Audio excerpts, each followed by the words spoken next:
नमस्कार friends, welcome my channel friends. Radhe Radhe Radhe friends, आज की वीडियो स्टार्ट करते हैं। हलषष्ठी व्रत 2024 बलराम जयंती या हलषष्ठी व्रत कब है, जानिए इस दिन का शुभ मुहूर्त और योग। बालाराम जयंती 2024 संतान के रक्षा कवच का व्रत इस दिन बन रहा बहुत खास योग। इस दिन चंद्रमा मेष राशि में, साथ में कृत्तिका नक्षत्र और ध्रुव योग, और शनिवार का दिन है शुभ। व्रत के दिन हल से जोते हुए सब्जी फल खाना है वर्जित। हलषष्ठी व्रत 2024 बलराम जयंती या हलषष्ठी व्रत कब है? भाद्रपद माह के कृष्ण पक्ष की षष्ठी बलराम जयंती मनाई जाती है। इसे ललही छठ, हर छठ या हल छठ कहते हैं। इस दिन शेषनाग बलराम और कृष्ण के बड़े भाई के रूप में जन्म लिए थे, इसलिए इस दिन को बलराम जयंती और हलषष्ठी के रूप में मनाते हैं। इस साल 25 अगस्त को हलषष्ठी का व्रत है। इस दिन मां अपनी संतान के दीर्घायु के लिए व्रत और पूजन करती है।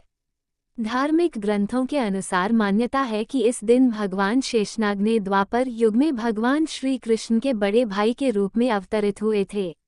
इस पर्व को हलषष्ठी एवं हरछठ के नाम से भी जाना जाता है। जैसा कि मान्यता है कि बलराम जी का मुख्य शस्त्र हल और मूसल हैं, जिस कारण इन्हें हलधर कहा जाता है। इन्हीं के नाम पर इस पर्व को हलषष्ठी के भी कहा जाता है। हलषष्ठी कथा। एक गर्भवती ग्वालिन के प्रसव का समय समीप था। उसे प्रसव पीड़ा होने लगी थी। उसका दही मक्खन बेचने के लिए रखा हुआ था। उसने सोचा कि यदि प्रसव हो गया तो दही मक्खन बिक नहीं पाएगा। ये सोचकर उसने दूध दही के घड़े सिर पर रखे और बेचने के लिए चल दी, किंतु कुछ दूर पहुंचने पर उसे असहनीय प्रसव पीड़ा हुई। वह एक झरबेरी की ओट में चली गई और वहां एक बच्चे को जन्म दिया। वह बच्चे को वहीं छोड़कर पास के गांवों में दूध दही बेचने चली गई। संयोग से उस दिन हलषष्ठी थी। गाय भैंस के मिश्रित दूध को केवल भैंस का दूध बताकर उसने सीधे सादे गांव वालों में बेच दिया। उधर जिस झरबेरी के नीचे उसने बच्चे को छोड़ा था, उसके समीप ही खेत में एक किसान हल जोत रहा था। अचानक उसके बैल भड़क उठे और हल का फल शरीर में घुसने से वह बालक मर गया। इस घटना से किसान बहुत दुखी हुआ, फिर भी उसने हिम्मत और धैर्य से काम लिया। उसने झरबेरी के कांटों से ही बच्चे के चिरे हुए पेट में टांके लगाए और उसे वहीं छोड़कर चला गया। कुछ देर बाद ग्वालिन दूध बेचकर वहां आ पहुंची। बच्चे की ऐसी दशा देखकर उसे समझते देर नहीं लगी कि यह सब उसके पाप की सजा है। वह सोचने लगी कि यदि मैंने झूठ बोलकर गाय का दूध न बेचा होता और गांव की स्त्रियों का धर्म भ्रष्ट न किया होता तो मेरे बच्चे की ये दशा न होती। अतः मुझे लौटकर सब बातें गांव वालों को बताकर प्रायश्चित करना चाहिए। ऐसा निश्चय कर वह उस गांव में पहुंची जहां उसने दूध दही बेचा था। वो गली गली घूमकर अपने दूध दही के बारे में बताया और उसके फलस्वरूप मिले दंड के बारे भी बताया।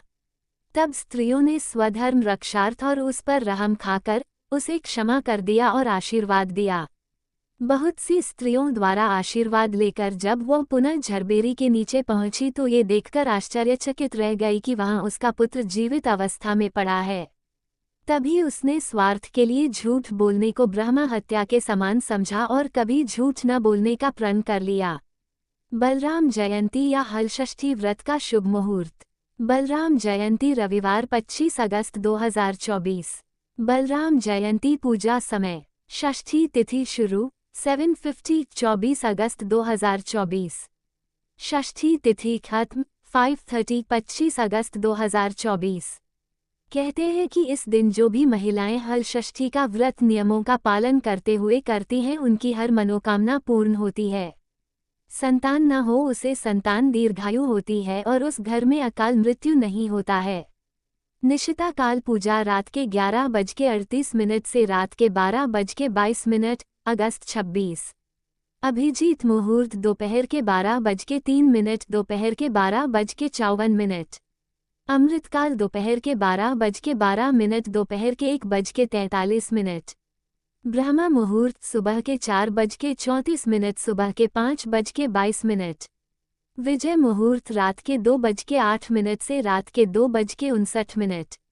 गोधूली बेला शाम के 6:24 से शाम के 6:46। त्रिपुष्कर योग शाम के 4:45 से रात के 3:39, अगस्त 26। रवि योग सुबह के 5:36 से शाम के 4:45। हलषष्ठी व्रत के दिन चंद्रमा रात के 10:29 तक चंद्रमा मेष उपरांत वृषभ राशि पर संचार करेगा।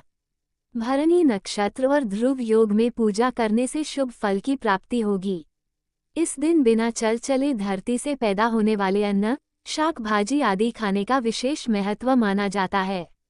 गाय के दूध व दही के सेवन को भी इस दिन वर्जित माना जाता है।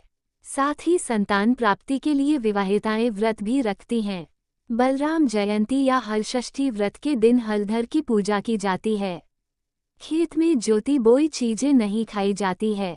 दूध दही के सेवन से वर्जित होता है। पूजा विधान: 6 दिन प्रातःकाल स्नानादि के पश्चात पृथ्वी को लीपकर एक छोटा सा तालाब बनाया जाता है, जिसमें झरबेरी, पलाश, गूल की एक शाखा बांधकर बनाई गई हर छठ को गाड़ देते हैं और इसकी पूजा की जाती है।